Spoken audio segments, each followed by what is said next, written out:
back to another episode of the Holistic Cannabis Show, where I am your hostess, Dr. Yolanda Henderson, and joined by my wonderful co-host, Ian Henderson. Ian Henderson.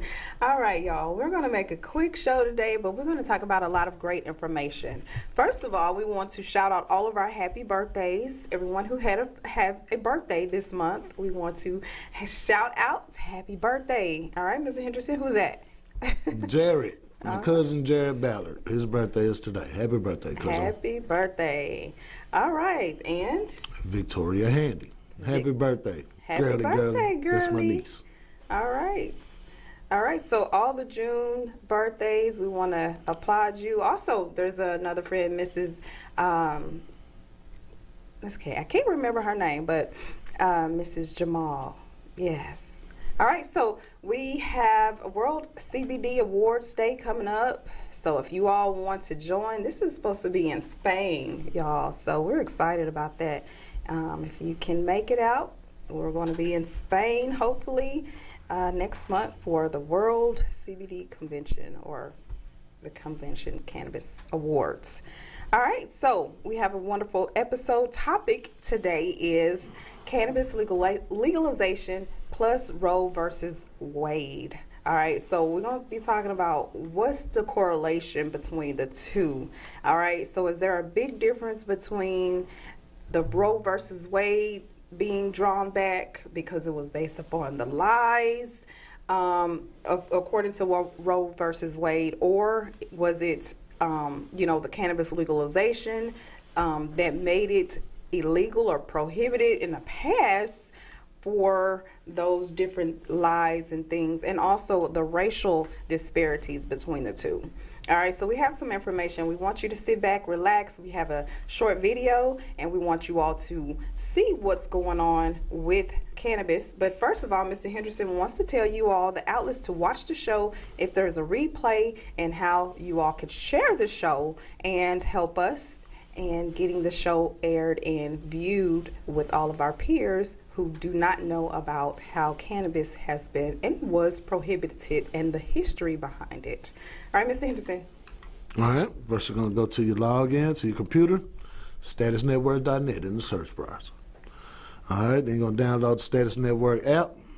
If you have any questions, comments about the show topic, want to get your opinion heard, call in 470-251-4647. Right. You're on Instagram, manifesttv.status. If you're on Facebook, Status Network LLC. Periscope and Twitter, status_network_. Amazon, Fire Stick, and Roku. Status Network, Manifest TV. Look for the Holistic Cannabis Show. YouTube, Manifest TV.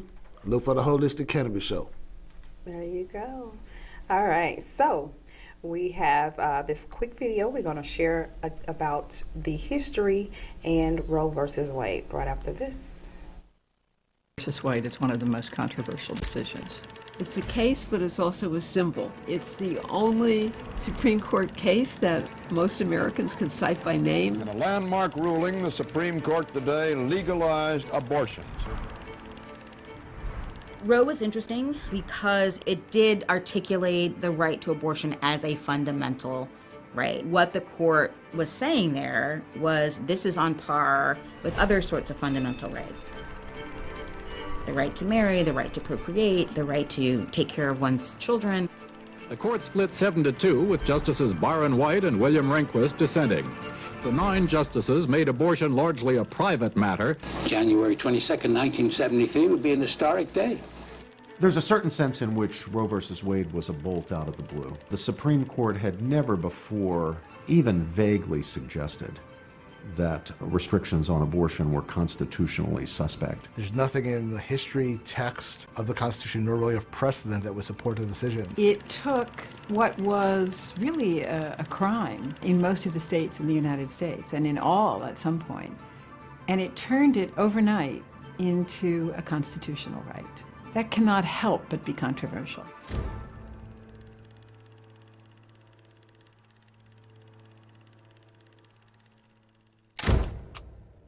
Jane Roe was a woman in Texas who was pregnant and didn't want to have her baby, but Texas had perhaps the strictest harshest anti-abortion law in the country. So that even if you were a documented victim of rape or incest, you still were not allowed to have an abortion. It had the perfect state of facts, even though we now know they were a lie. They claimed that Norma McCorvey was raped. That was not the case, but it seemed to be the most sympathetic possible case.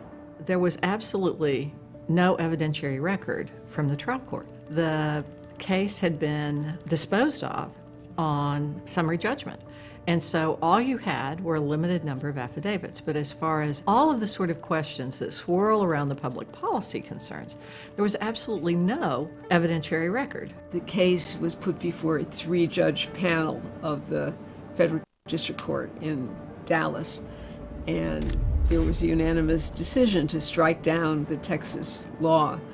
I think the federal court in Texas was a little bit concerned about its own jurisdiction to issue a statewide injunction, and I think they assumed that the Texas legislature would realize that the law had become unavailable. But before that could lay out, the plaintiffs immediately took it to the Supreme Court.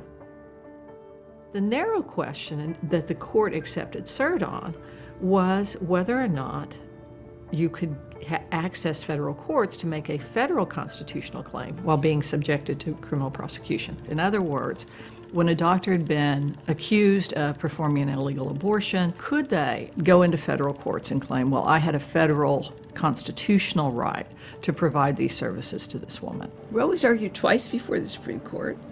It was argued despite the fact that in between accepting the case and arguing the case, 2 justices retired. So the court had a choice to make. It ended up being argued by a very young lawyer who was basically just out of law school, which is unheard of. That was pretty extraordinary. At least a couple of the justices were deeply committed to taking an abortion case and wanted the opportunity to address whether there was a constitutional right to abortion. But the grant for cert was initially very narrow. And so when counsel for Roe attempted to make an argument that she had some sort of constitutional right to abortion itself, that was cut off pretty quickly because that simply wasn't the issue. As the drafts of the decision were being prepared, President Nixon nominated Justice Rehnquist and Justice Powell. And so the thought was, it's a kind of a big deal, and we really should have it argued before a full court. And so it was set over for new argument in the fall of 1972.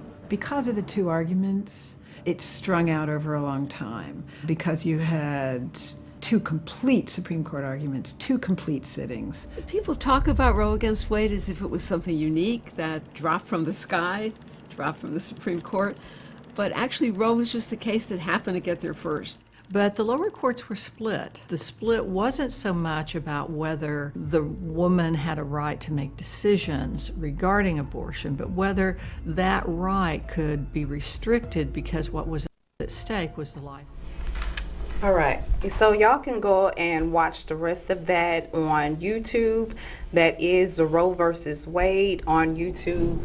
That actually explains. Now, what do you feel about that that short video that we watched, the portion of it that we did watch, Mr. Henderson? I think we should go with the ladies first. Mm-hmm. If you have a comment or a question or you want to talk about this topic, please give us a call. The number to call us at is, Mr. Henderson, can you give us that 470-251-4647. What do you think about it? It was based upon a lie, and it was told that the Roe had been raped. Mm-hmm. Was it a rape? I believe it was a rape that they was trying to make it seem like it was a rape, and she needed to get an abortion or do something of that nature. And it happened in Dallas. I was actually quite, not knowing. I was uneducated about that. That's where I'm from. But she, I feel like she made a choice to take it all the way to court, all the way up to the highest Supreme Court, and the doctors who was actually doing it out of the safety of the women who were raped, I feel like, okay, they were raped. They did not want to go through with having an unborn baby or a baby that would, potentially cause harm to, their mental status or their mental state, being that they will remember that rape. But for someone to falsely accuse and make a law built around a lie, I believe that was detrimental. And because cannabis, if we relate cannabis in comparison, and that's what today's show is about, the comparison of the two laws and how cannabis was prohibited based upon a lie. It was all of these laws and lies that was talking about the reefer madness and how cannabis made people want to go and kill people and people high, and all of this kind of DARE project and all of this kind of stuff. So I have my opinions about the abortion law, but I do feel like women have a choice, if that makes sense, just like people have a choice with cannabis, and that should be their choice, their own personal decision. And I guess what the law is doing and is making it be like, okay, you need to wear a seatbelt type of thing. You need to be safe. Mm-hmm. But I have an issue with the government intervening with the safety when they are not safe all the way around. You want me to eat healthy. You want me to be safe, but the FDA is not all the way. There's recalls on the foods and the drugs. All right. You want me to, choose, health and life, but you have vaccines or other type of stuff that kills people. We've had all of these recalls on all of this different stuff that actually have been a part of, the death of a lot of the children and a lot of the, I just want to see the proof on how the government is 100% safe, and how when you ban stuff, we see the correlation between people going to the underground black markets, as you may call it, and seeing that you get the non-safe methods. So say, for instance, I want cannabis, right? If they had it legal in the VA system, I could get tested cannabis to where my body, and I know what I'm taking. I'm not just guessing to take something. But then again, we have cannabis synthetics by the same government who's allowing certain synthetic cannabis to be given to patients that's not real plant grown from the soil cannabis, that now I'm still having side effects, and now y'all want to make cannabis look bad. You want to make weed, a plant, be prohibited. Same thing with abortions. If people are going to have banning certain abortions in certain states is not going to, keep those people from having abortions. They'll just go to another state, or they'll go to the black market or however, and they'll get abortions. Which you really don't have to go to the black market. I don't recommend anyone going to the black market to get an abortion or having somebody to do an abortion for you.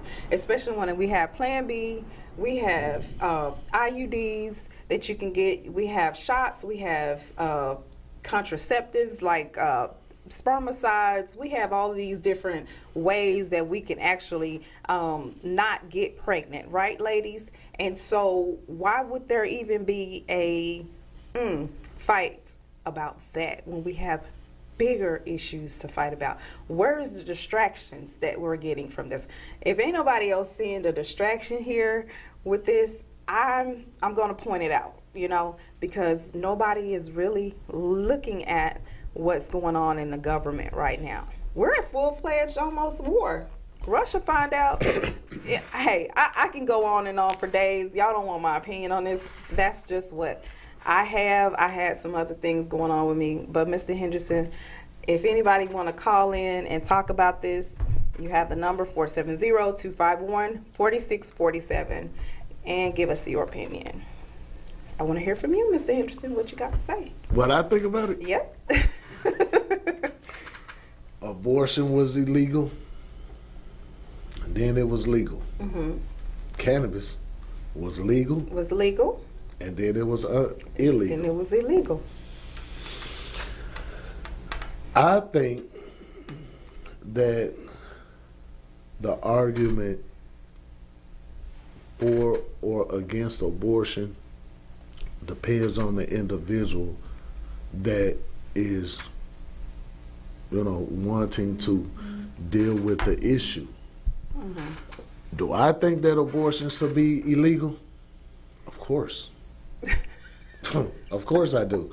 And I'm going to just put it out there. I'm entitled to my opinion just as much as somebody who has their opinion that it shouldn't be. Right. You're entitled to your opinion, Mr. I think abortions should be illegal. Okay. Because people have a tendency of misusing certain things, and abuse is prevalent in everything. To the alcohol, to the cannabis, abuse is prevalent. There has to be some type of parameters put into place. So now say you get your cannabis card and there's a quantity amount attached to your card. And your card says that you can only have an ounce. And you get caught with 10 ounces. I don't think that you should just get a pat on the hand and say, oh yeah, well you got more medicine than what you need. You violated those parameters that were set for you to even obtain that card. Right. And in that situation, the law must prevail. Corrective action must be taken. In the aspect of abortions, you got Plan B. So you're on the fence about being pregnant, right? Because very few women know that they get pregnant immediately when it happens. Right. All right, you gotta wait for a minute. You gotta wait for the hormones to line up and everything to be everything. Then you gotta go take a test, and then you throwing up all over the place, missing your period, right? So you know what I'm saying. By the time you actually realize that you're pregnant, between the time of the incident and the time that you discover you're pregnant, if it was in fact rape, you have that window right there. I think anytime before the baby get a heartbeat or a pulse. Right. And that's why I was saying the Plan B pill, because now you can go to what you know. I'm not versed enough in women's body to say that after a woman have sex, she knows she had sex, whether it was consensual or non-consensual. But in my rational thought, a person know when their body has been entered. Whether you was drunk the night before or the next day, you know that you've been entered, right? When a man ejaculates into a woman, don't the semen leak back out? You mean tell me there's no trace of no semen once that's over with? So check this out. When it comes to abortions, you get a certain time limit. All right, cool. If you decide to go all the way to 9 months with that baby, or 5 months, nah, you don't get that. I don't think that you should get that opportunity to say, oh yeah, I need to go and have an abortion now. I'm 5 months pregnant, man. I don't want this baby. I changed my mind. You shouldn't get that. Once it goes past 5 months, you might as well hang in there till the other 9 months pass up to the rest of the time that the child is born. And then there are steps even after that that a woman can take if she still don't want the kid. Right. She could take the kid to a fire station. Yeah. She could take the kid to a Catholic church. And I know what we say about Catholic boys and all these little scandals with them. But still though, they will not turn the baby away if the main concern is that the baby, as a mother, I don't want the baby no more. Then why do you care who it goes to? You could call CPS and take it down to your Department of Health and Human Services, get Child Protective Services on the line, and they gonna come and get the kid. In Georgia, it's called defects. They gonna come and get the kid. You say you don't want it, they gonna come and get it. See? right. It's a lot of stuff that you could do with an unwanted baby besides killing it. How about this one? If you have an idea of who the child's father is and you don't want that baby, you done wait 9 months and now you don't want that baby, try calling the dad. If y'all still had that relationship, try calling him. Tell him you want that kid. But to subject yourself, your seed to what that baby have to go through to be removed, once it get bigger in that womb, they had to cut the arms off. They mutilate those babies. And so far, 22 million babies have been disposed of through this method. Yeah. 22 Black million. people make up 12% of the population, but 46% of all the abortions are committed by women of color. Y'all say, oh yeah, well a man ain't got no right to choose what a woman does with her reproductive rights. I beg to differ. Because guess what? Those people that own the birth control companies, they ain't women. They're men. The man already telling you what to do with your reproductive rights when he made that. Suggestion, a matter of But he made suggesting. that. He made that in conjunction with advice from a woman. Y'all don't believe me? The lady that started Planned Parenthood. She would do interviews that would say, oh yeah, abortion should be legal for the less than desirables, for the mentally incapable, and for the sick. Back in those times, that was used as the politically correct term when talking about African Americans. A president said that Americans, black people, were the scourge of Americans. How about that? That's evident because look at how they treated you all them years in slavery. All right? Ride out to your affluent neighborhoods and take a picture of a Planned Parenthood clinic. They ain't be able to. Ride down to the hood, you're gonna see a building with a big old P right in front of it. Planned Parenthood. Now, Planned Parenthood not only just help people to facilitate the abortions, but they told you about family planning too, in case you wanted to keep it. It ain't like every person that came in through that door, they say, oh yeah, abortion over there. No, I'm sure they gave you options, right? On their website, they say all the little services that they provide. But I ain't gonna take up too much time talking about it, but that's my opinion. I think killing of kids is all the way bad. And if you're black, man, you ain't got no business getting no abortion, no way. We need them numbers. Right. That's 22 million pieces of our future that went down the drain. But you got to get to the root cause of why it went down the drain. Some of them were probably going to be birth defects. Okay. You need to have an abortion for that? Bet. That's medical. But just because you didn't want to be a mama, that's not medical, and that should not give you the excuse. Not only that, I just wanted to add the consequences that come with abortions. We already know that they get mutilated on the inside, but what happens to the mothers who actually have these abortions and they mess up their bodies? They can't have children after the fact. They try, they get pregnant, and their bodies won't hold a baby or a pregnancy because of the prior abortions. What about the instance where parents who have faith in God allowed those sick children to come into this world, and if God gave authority, those babies died? Not that they were given a diagnosis, which people can be wrong all the time. Doctors can be wrong all the time.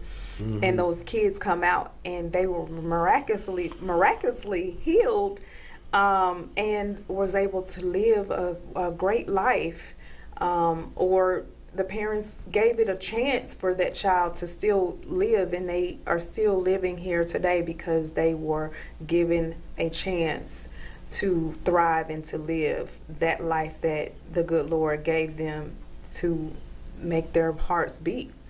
And so the history of the abortions and the reason the people who came up with those abortions, we know, we've seen it, and for us to overlook that and to put a blind eye and to say, okay, that's a choice, that's a decision. It is a choice, it is a decision, but so is jumping off a building and killing yourself. You know, so is, you know, driving down the wrong way where you see the sign says everybody go this way and you want to go the opposite direction. That's a choice. And it so doesn't mean that it's a right choice. And so is choosing cannabis as a treatment option over pills as a treatment option. It's a choice.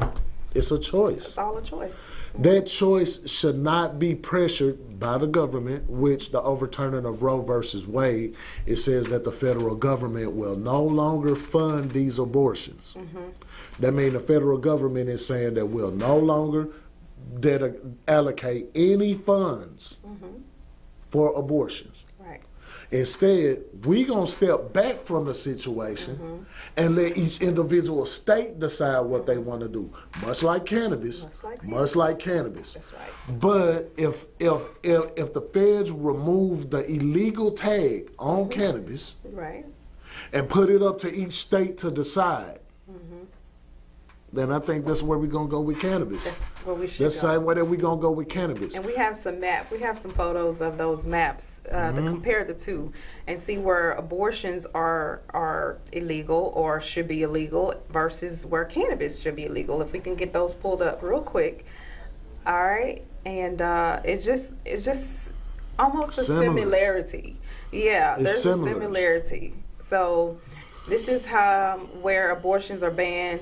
By trigger laws, abortions will likely to be banned and abortion rights protected in a policy that is unclear. So everywhere in green is where you can go get an abortion. Everywhere in green.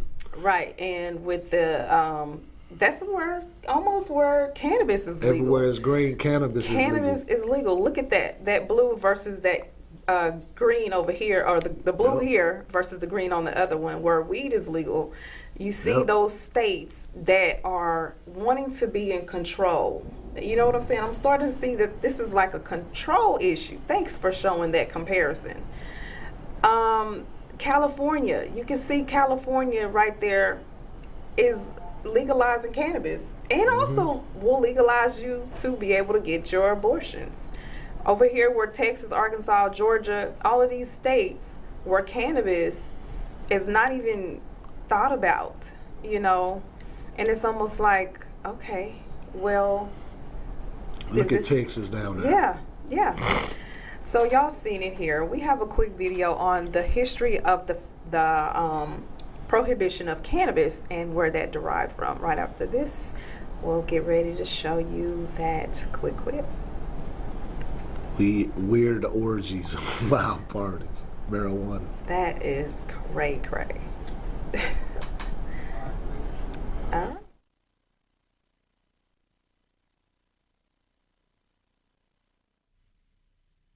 Weird orgies, wild parties, roots in hell.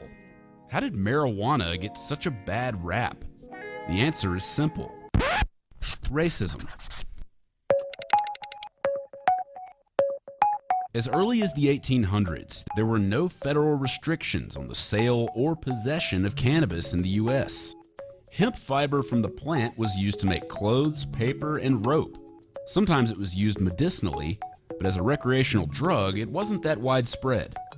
A New York Times article from 1876 even cites the positive use of cannabis to cure a patient's dropsy, basically swelling from an accumulation of fluid. In the early 1900s, an influx of Mexican immigrants came to the U.S., fleeing political unrest in their home country. With them, they brought the practice of smoking cannabis recreationally, and it took off. The Spanish word for the plant started to be used more often too, marijuana, or as it was spelled at that time, marijuana with an H. This is when the more sensational headlines about the drug began to appear. In 1936, a propaganda film called Reefer Madness was released.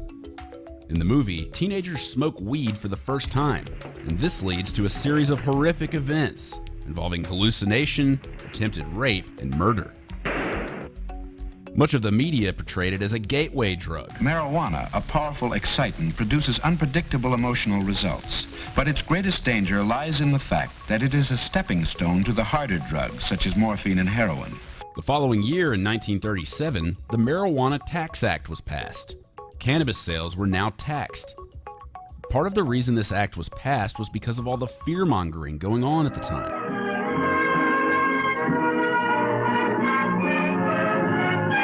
And a huge instigator of that fear-mongering was the man behind the Marijuana Tax Act, Harry Anslinger. Anslinger was named the Commissioner of the Federal Bureau of Narcotics during the Prohibition era. But once national prohibition ended in 1933, Anslinger turned his focus to marijuana. This is when racism and xenophobia really kicked in. Harry Anslinger took the scientifically unsupported idea of marijuana as a violence-inducing drug, connected it to black and Hispanic people, and created a perfect package of terror to sell to the American media and public. By emphasizing the Spanish word marijuana instead of cannabis, he created a strong association between the drug and the newly arrived Mexican immigrants who helped popularize it in the States. He also created a narrative around the idea that cannabis made black people forget their place in society. He pushed the idea that jazz was evil music created by people under the influence of marijuana.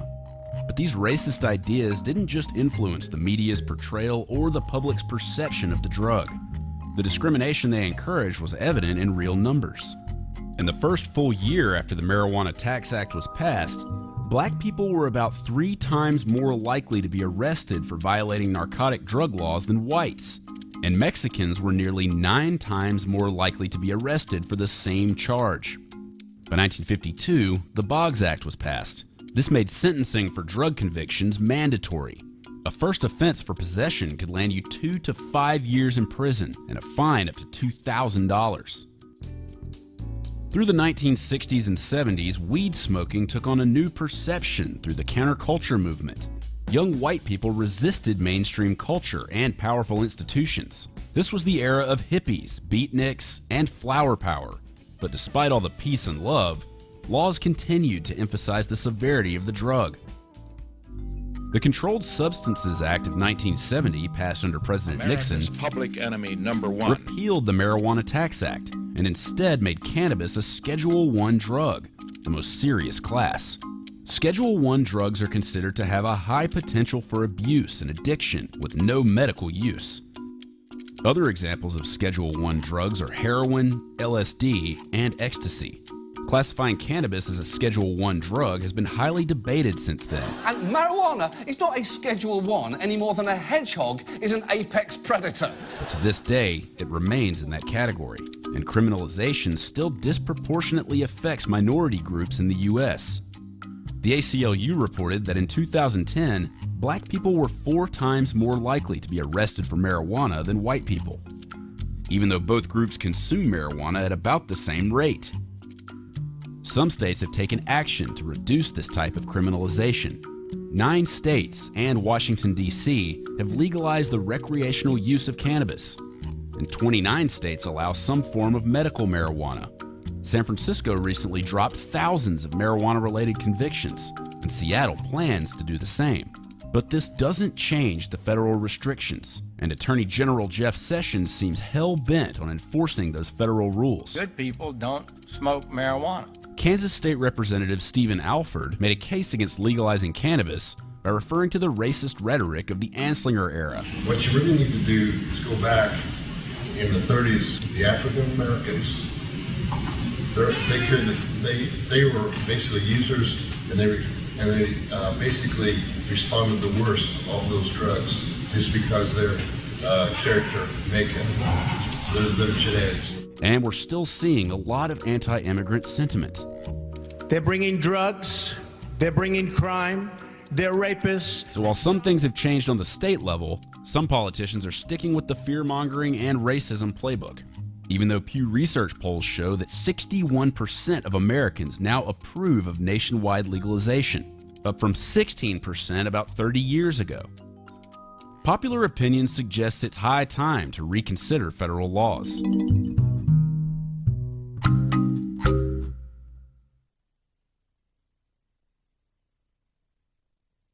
Wow. That's sad. Seem like we keep being the target.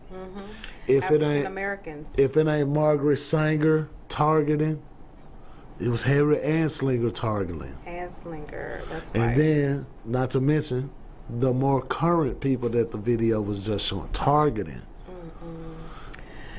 All right, so we have some wonderful opportunities going on right now, and we're trying to get everyone on board to help our youth. All right, so in the communities that we work in, our nonprofit, the Gift of Life Community Home, is helping with classes now, and with actually hiring individuals between the ages of 16 to 24, and we're giving out skills. We're helping to help with computer, financial, credit restoration and repair, business etiquette, health coaching, medical cannabis, which is hemp, and fitness, tutoring, cooking, gardening, which also falls into the category of agricultural hemp, teeny weeny teen fitness, which goes into the category of our youth sports, and women defense, self-defense, that's supposed to be, and aromatherapy, natural hair and skin.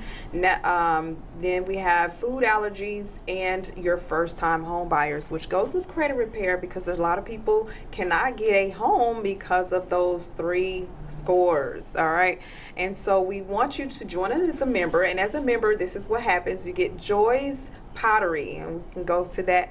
Our members actually get to broadcast their flyers, their business on our podcast every Sunday, and also get to advertise and come on the show once or twice a year. Bye Bye Belly is what I do talk about when you want to get to burning fat. All right, so excess fat, I can help you get rid of that. Come on into the clinic where we're located at 820 Highway 138 inside of the Gift of Life Community Home, which is the nonprofit, and we can get that squared away for you. It's also great for heat massages. All right, so I did want to quickly talk about the endocrine system and how cannabis helps with the reproductive organs and your hormones.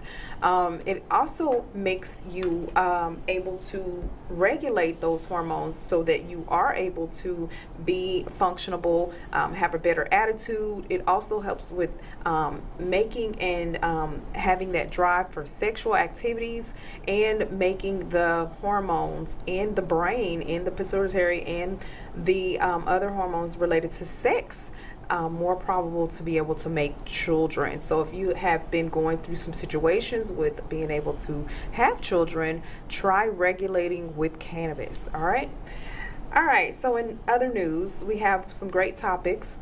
161 virtual courses now in 5 languages, 50 ebooks, 50 audiobooks, 24 issues of Cannabis World Journal magazine, plus annual subscriptions are now available to all of our students. So once you enroll, you automatically have access to online publications. You do not have to come to the classes anymore. All right, Mr. Henderson. There I go at the post office, dropping off another bundle of set freedoms. NTA's credit, we on the move. We getting deletions, we removing stuff. We can remove judgments, late payments, repossessions, foreclosures, tax liens, bankruptcy, short sales, charge-offs, medical bills, public records, student loans, collections, inquiries, and child support. For more details, of course, you could always look us up on the website, www.nthcredit.net. You can give us a call at 888-959-2093. And follow us on Instagram, NTH Credit. Follow us on Facebook, NTH Credit. We take a different approach when we do our credit repair. As far as challenging with the bureaus and debtors, we take a lawful approach. All right, we don't use no gimmicks. We don't use no side tricks. we don't believe in doing all of those extras because the law provides a remedy for those items to be challenged and contested. We also offer credit restoration so that as we're dealing with those challenges and getting those items deleted from the credit report, we're able to replace it with positive trade lines that report positive information, thus improving the score. Longevity builds the profile. All right, so if anybody has any credit questions, you can give us a call at 470-251-4647, or you could look us up on our website, thechcredit.net. That's right. All right, so there's some events happening, Impacts and New Birth. We're invited to, come out to this July 2nd at 12 p.m. Oh, look it up, details online on Eventbrite. All right, so there's an analysis that cannabis consumers are less likely to be diagnosed with liver cancer. So this is the first and largest population-based cross-sectional study of hospitalized patients to explore the association between cannabis use and HCC. Authors concluded. Well, all right. All right. All right, so SCOTUS. So justices declined to weigh in on whether medical cannabis costs can be reimbursed by employers. So by failing to take up the cases, SCOTUS continues to evade the fundamental question with regard to cannabis medical validity. You can tell us what SCOTUS is? SCOTUS is Supreme Court of the United States, but are they trying to say that the employers' health benefits should cover cannabis for the employees? Think so. That's just like the same thing with the VA. All right, so safe banking is omitted from scaled-back versions of the American Competes Act. All right, that's in the latest news. All right, and also analysis that drug interdiction efforts at U.S. borders typically yield only small quantities. All right, and then in D.C., Council advances to legislation prohibiting most employers from discriminating. All right, and then the DEA reports significant uptick in marijuana-related seizure and arrests. So I'm happy about that. At the same time, we need to go ahead and move forward to legalization federally. Okay, so there's a survey of over 80% of Americans support uniform quality controls for cannabis products. So the U.S. has a plethora of consumer protection laws. So it is understandable that Americans expect these same consumer protections in cannabis, said the president and founder of Focus. And then there's a review that cannabis provides benefits for migraine sufferers. Investigators concluded that there is an urgent need to implement well-designed studies to evaluate the effectiveness and safety of medical marijuana for treating adults with migraines. And then in Colorado, youth marijuana use declined sharply among teens. So these data are consistent with other surveys showing that marijuana regulation policies can be implemented in a manner that provides access for adults while simultaneously limiting youth across access and misuse. Shouts out to those teens. All right, so we need to take actions, all right? So we need to urge senators to keep safe banking in American Competes Act, all right? So not omitting it, but keeping it. So if you all don't know how to write your senators, there is a website where you can write to your senators to find their email addresses and write to them. All right, and tell President Biden to follow through on your commitment to expunge marijuana records. And then in a bipartisan, expand local government's abilities to expunge marijuana-related criminal records. So let's take actions, okay? All right, shouts out again to our other business members. And that is with Uniquity Couture, the designer Lisa Starks, who's going to be with us for our fashion show in the fall for back to school. Shouts out. All right, so please become a member. Join us for the Natural to Life event in the fall for back to school. If you want to be a part, please give us a call at 1-888-959-2093. We want to see your name or your business logo on our step and repeat for that event. This is also more of the events that we've had previous years. 2015 We had great guests like Ms. Verb Culture. We had Miss Isis Bradley and a lot of other great speakers who were able to share their stories in Texas. So we had it at the Clarence Muse Cafe, the T-Ball, that was in the Dallas area. The Dallas Black Academy of Arts and Letters is what that means. All right, so Teen Pregnancy Before, During, and After, that was my book that I had just came out with actually in 2018.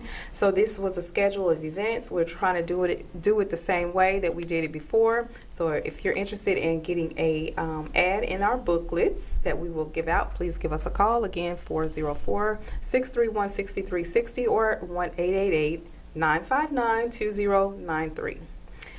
And there's a virtual hiring fair. All right. So again, the ages are 17 to 27. What we were talking about before, helping those students, those young adults, get a job. All right. So this is in conjunction with the WorkSource in different states. So we're now actually in several other states, and hopefully becoming in all 50 states, where we're hiring and helping in opportunities in retail, hospitality, security, tourism, and much more.